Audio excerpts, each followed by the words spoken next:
பேசலாம். தேவைகள் தேடிய தினமும் அலைகின்றனே, இந்த தேவையில் நீரே என்று உம்மை அழைக்கின்றனே.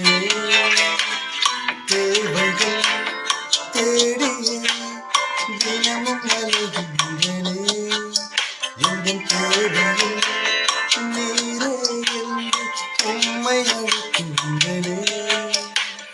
தரிசனம் என்னில் வைத்திர அந்த பாதையில் இல்லையே, வெறும் கரங்களாய் நான் நிற்கிறேன், இந்த நிலையும் புதிதில்லை.